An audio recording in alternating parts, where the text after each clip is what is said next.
are in the season for baking, holiday baking. And these are Crescent pecan cookies, or pecan crescent cookies, and they're really good. And there's a couple of other ones. There's another one I will make. It's a different type of crescent cookie, but this is a pecan crescent cookie. And these are popular during the holidays, and they're absolutely delicious. So I'm going to give one a try right now. And then I'm going to show you how I made them. So let's give one a try.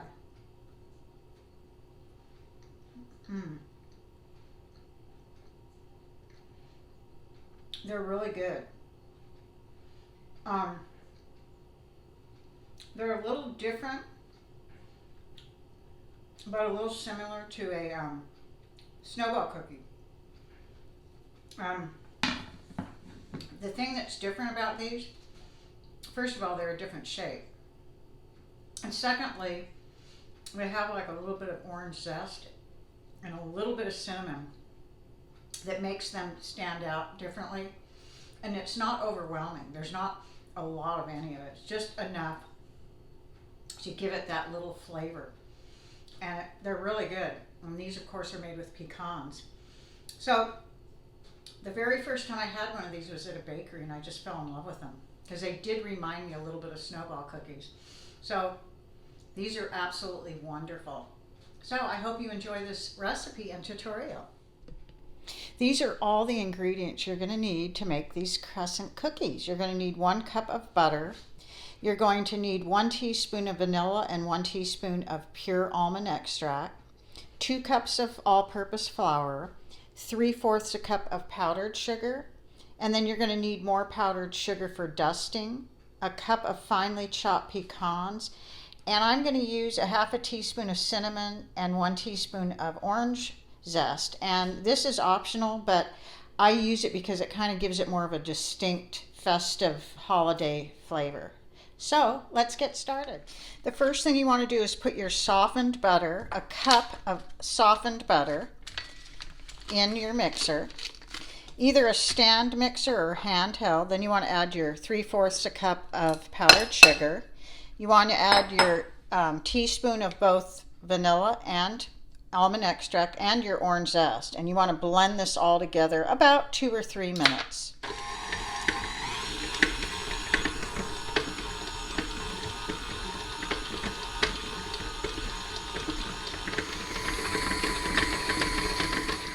So once it's real creamy like this, you want to get the edges, and then you're going to add your flour gradually and your cinnamon. So you want to gradually add your flour, and you're going to slowly blend this together, not on a high speed, but on a low speed. Very slow.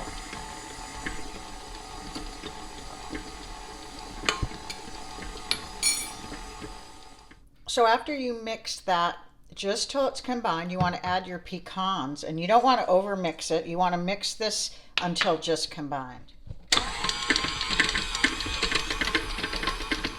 So you want to preheat your oven to 325, and you want to get 2 baking sheets because we're going to fill both of them with cookies 2 inches apart on each one, and then we're going to place them in the oven. What you're going to do is you're going to place one on the very top rack and one on the very bottom rack, and then we're going to rotate them halfway through. So they'll bake a total of about 20 minutes to 22 minutes, and you'll leave one on the top rack for half that time and the one on the bottom, then you'll rotate them. So here's our cookie dough, and this is exactly how it will look.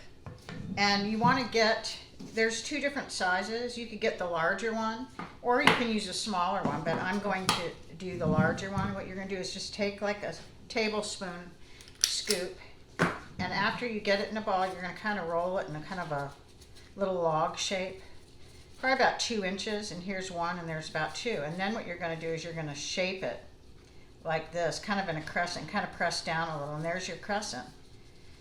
And we're going to place these on our baking sheets. You can either grease them lightly or put them on parchment paper.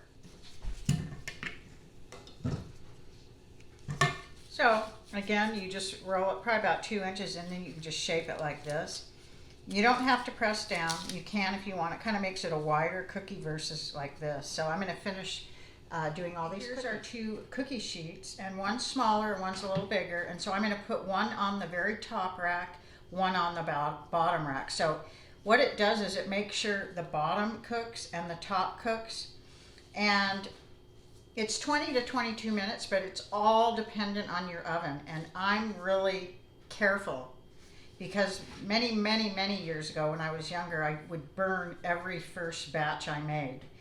So I've learned through the years to be conservative. So I'm going to put these in 8 minutes each, one on the top, one on the bottom. Then I'm going to check them out and rotate them and put the one that was on top on the bottom. So they're going to bake anywhere from 16 to 22 minutes, just depending on your oven. So be conservative, because if I burn one of these, that's more than half the cookies right there. So I've learned that through the years of baking cookies. So we're going to go put this in a 325-degree Fahrenheit oven, preheated, and we're going to bake them 8 minutes, one on top, one on bottom. And that's what it'll look like, one on the very bottom and one on the very top. And after 8 minutes, we'll switch them. So this is the pan that was on the bottom after 8 minutes. And you can see it's golden on the bottom, and that's how you want them. This is the one that was on the top, so we're going to reverse them, only I'm going to try to go with a lesser time because it looks like these are baking quickly in my oven.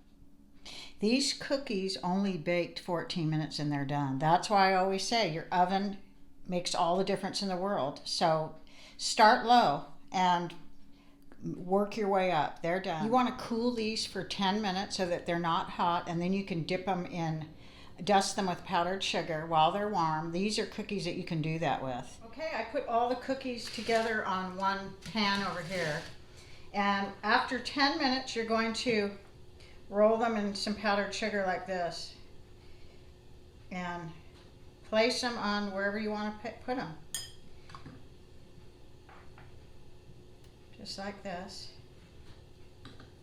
So I'm just placing them on a plate, and these can keep for about a week at room temp, and you can freeze them if you'd like. Instead of keeping them out, if you want to save them for the holidays and make them ahead of time, you can freeze them in like a Ziploc bag.